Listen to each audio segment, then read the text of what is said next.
ایک تاریخی استقبال ہونے جا رہا ہے سہیل خان افریدی کا کراچی میں 9 مئی کے بعد اس فستائیت کا مقابلہ کر کے آخرکار وہ مومنٹم بن چکا ہے. دفعہ 804 اس وقت کراچی ایئرپورٹ پہ لگ چکا ہے. السلام علیکم، میں وسیم ملک ہوں. آج تاریخ 9 جنوری دن جمعے کا ہے. آپ میرے یوٹیوب چینل پہ تشریف لائے ہیں، بہت شکریہ آپ کا. اور جس لمحے میں ویڈیو ریکارڈ کر رہا ہوں وقت ہو رہا ہے 2:40 کا. وقت بتانا اس لیے مقصود ہے کہ جس اہم ترین معاملے پر ہم بات کرنے جا رہے ہیں وہ ایک ڈیولپنگ سٹوری ہے.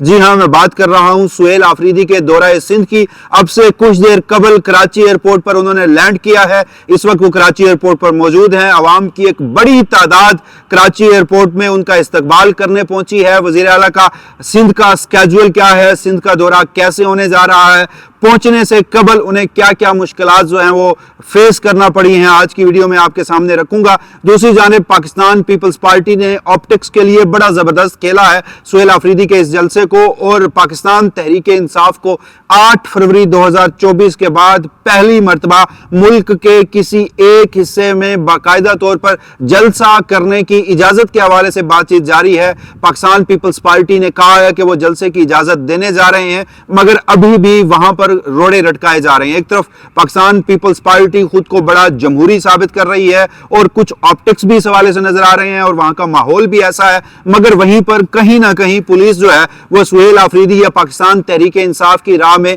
روڑے بھی اٹکا رہی ہے. دوسری جانب تحریک تحفظ عین پاکستان گزشتہ روز وہ پہنچے اسٹیبلشمنٹ کے سب سے مضبوط قلعے پنجاب یعنی لاہور، اور وہاں پر اس وقت کیا صورتحال ہے، آج ان کے کیا دورے کے سکیجول ہے، کیا کرنے وہ جا رہے ہیں، اس پر بھی بات کریں گے. اور پھر آخر میں ایک اور اہم ترین معاملہ ہے.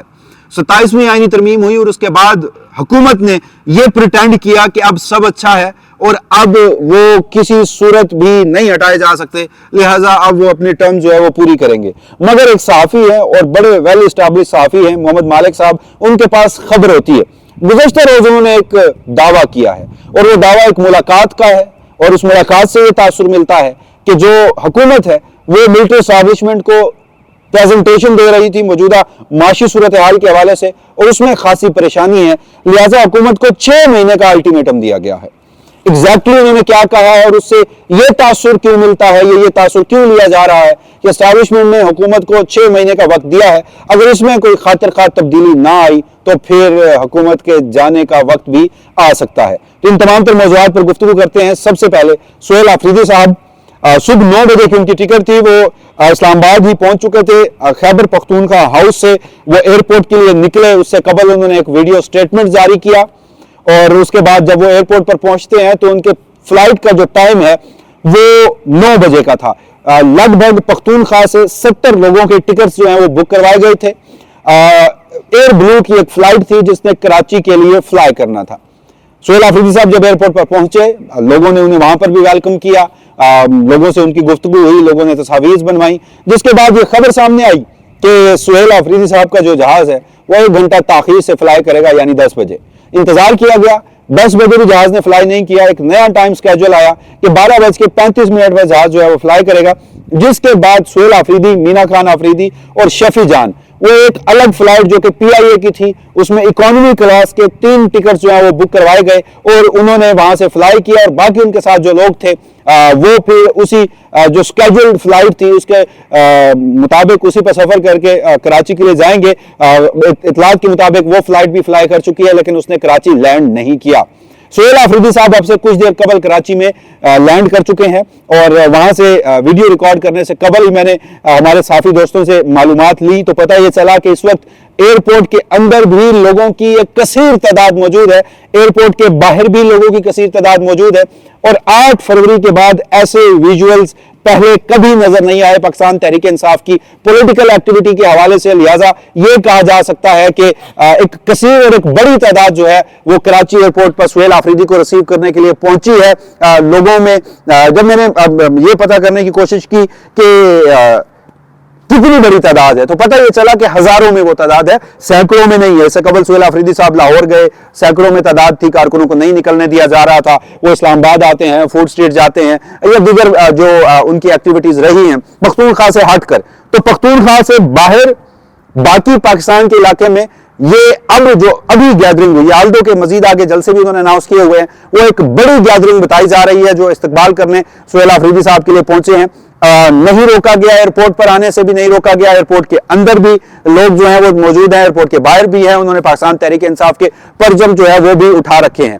سہیل آفریدی صاحب یہاں سے پھر انصاف ہاؤس روانہ ہوں گے. دو ویژول ضرور آئے تھے, ایک کوئی استقبالیہ کا تھا جسے پولیس نے وہاں جا کر وہ استقبالیہ جو سہیل آفریدی کے لیے لگایا گیا تھا اس کو جناب ہٹایا, وہاں پر توڑ پھوڑ کی اور وہاں پر ساری چیزیں جو ہیں وہ درم برم ہو گیا نظام ان کا استقبالیہ کا. اور اس کے بعد انصاف ہاؤس ہے کراچی کا, اس کو اطلاعات آ رہی ہیں کہ سیل کر دیا گیا ہے. تو ایک طرف جہاں پاکستان پیپلز پارٹی آپٹکس کے لیے بڑا خود کو جمہوری ثابت کر رہی ہے, تو وہیں یہ ہرڈل ضرور ہیں. جیسے گزشتہ روز چیمبر آف کامرس کے حوالے سے سہیل آفریدی کا ایک دورہ تھا, تو وہ بھی آخری لمحوں میں بغیر وجوہات بتائے, نہ قابل بیان, نہ قابل وہ کہتے ہیں نا ناگزیر وجوہات کی بنیاد پر وہ کینسل کر دیا گیا تھا. تو اب سہیل آفریدی صاحب بالآخر پہنچ چکے ہیں. اس سے قبل سلمان اکرم راجہ پہنچے ہیں, شاہد خٹک جو ہے وہ پہلے پہنچ چکے تھے. تو ایک بڑا دورہ اسے قرار دیا جا رہا ہے. جلسے کے حوالے سے اطلاعات یہ تھی کہ باغ زنا میں 11 تاریخ کو شام 4 بجے پاکستان تحریک انصاف کو جلسے کی اجازت مل چکی ہے, لیکن اب سے کچھ دیر قبل جو کراچی ریجن کے صدر ہیں پاکستان تحریک انصاف کے, ان کی جانب سے یہ سٹیٹمنٹ سامنے آیا کہ ابھی تک ہمیں جلسے کا NOC نہیں دیا جا رہا. پیپلز پارٹی نے زبانی ہمیں یقین دہانی کرائی تھی کہ آپ کو جلسہ کرنے کی اجازت ملے گی. آج شام 3 بجے تک ہم نے NOC جو ہے وہ باغ جناح انتظامیہ کو دینا تھا, لیکن ابھی تک ہمیں اجازت نہیں دی گئی.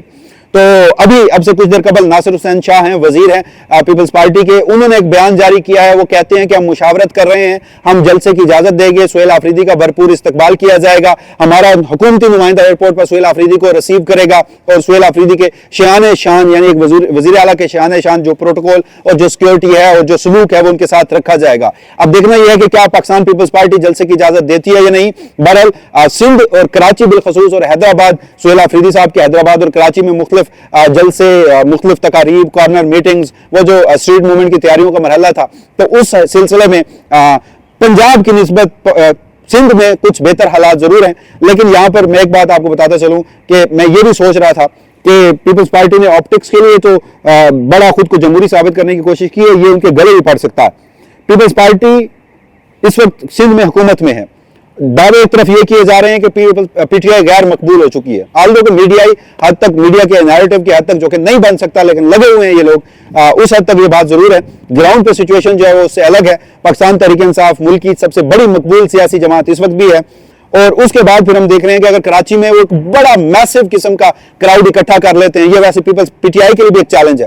اگر جلسے کی اجازت مل جاتی ہے, عمران خان نے باغ جناح میں بڑے جلسے کر رکھے ہیں, تو کیا سہیل آفریدی یا کراچی کی موجودہ تنظیم جو ہے وہ اتنا بڑا کراؤڈ اکٹھا کر پائے گی؟ اور اگر انہوں نے کر لیا تو پھر یہ پیپلز پارٹی کے لیے مشکلات ہو سکتی ہیں, اور ایک جو سیاسی تحرک ہے وہ کراچی بالخصوص سندھ سے وہ تحریک جو ہے وہ ایک نئی شکل اختیار کر سکتی ہے. تو اب دیکھنا یہ ہے کہ معاملات جو ہیں مزید کیا رخ اختیار کرتے ہیں. کوئکلی بات کرتے ہیں جناب تحریک تحفظ عین پاکستان کی, جس طرح سے گزشتہ روز, اچھا اس سے قبل میں آپ کو ایک اور بات بتاؤں کہ گجرات پہنچتا ہے کل قافلہ, تحریک تحفظ عین پاکستان کا نامعلوم افراد حملہ کرتے ہیں اس پہ. ابھی کچھ دیر قبل دیکھ رہا تھا کہ جمعیت علماء اسلام فضل الرحمان انہوں نے بھی اس کو کنڈیم کیا. پنجاب کی سرزمین, میں نے کل بھی ایک بات کی کہ کیا ڈکلیئر کر دی گئی ہے کہ وہ کسی شخص کے, کسی ٹولے کے, کسی ادارے کے ذاتی جاگیر بنا دی گئی ہے؟ وہاں دوسرے صوبے کا وزیر اعلیٰ بھی نہیں آ سکتا, وہاں اپوزیشن الائنس بھی نہیں جا سکتا, ان پر لوگ حملہ آور ہو جاتے ہیں. اور پھر افسوسناک پہلو کہ جیسے ہی پی ٹی آئی جاتی ہے, کوئی ایونٹ اناؤنس کرتی ہے, سہیل آفریدی صاحب جاتے ہیں, تحریک تحفظ عین پاکستان جاتی ہے, تو لاہور میں چھاپے شروع ہو جاتے ہیں, گرفتاریاں شروع ہو جاتی ہیں. لاہور کو پی ٹی آئی کے لیے ایک نو گو ایریا بنا دیا گیا ہے. حکومت خود دہشت پھیلاتی ہے, اسی دہشت کی نظر پہلے بھی پی ٹی آئی کے متعدد کارکنان ہوئے, لوگوں کے گھر تباہ ہوئے, کاروبار تباہ ہوئے. سیاست کرنا, پولیٹیکل ایفیلیشن رکھنا اس ملک میں سب سے بڑا جرم بن گیا. تو ایک رکشہ ڈرائیور تھا, شبہ یہ تھا کہ یہ تحریک تحفظ عین پاکستان کا کیا کرنے جائے گا جناب, یہ اس کا استقبال کرنے جائے گا. اس کے گھر چھاپا مارا گیا, وہ کارکن جاں بحق ہو گیا. یہ قتل ہے, یہ چھاپا نہیں تھا, یہ اختیارات کا ناجائز استعمال نہیں تھا, یہ ایک قتل تھا جو ایک پرامن محب وطن شہری کا کیا گیا, جس کا قصور یہ تھا کہ حکومت کو ڈر تھا کہ یہ ایک پولیٹیکل ایفیلیشن رکھتا ہے تو اس کا کہیں اظہار نہ کر دے. اب وہاں پر اردو پوائنٹ نے اس پر ایک بڑی زبردست ویڈیو کی ہے کہ وہ جس طرح سے خواتین جو ہیں وہ گھر کی بتا رہی ہیں کہ ان کے ساتھ کیا صورتحال پیش آئی ہے. تو تحریک تحفظ عین پاکستان جناب وہاں پر موجود ہے, اور وہ آج مختلف ایکٹیویٹیز ہیں ان کی. صحافیوں سے ملاقات ہے, اراکین اسمبلی سے ملاقات ہے, بکلا سے, اور اس طرح سے کچھ ایونٹ ہے. تو یہ بہرحال صورتحال ہے. اب ساری سچویشن میں یہ سوچنا چاہیے کہ مسلم لیگ نون نے کیا پایا, کیا کھویا,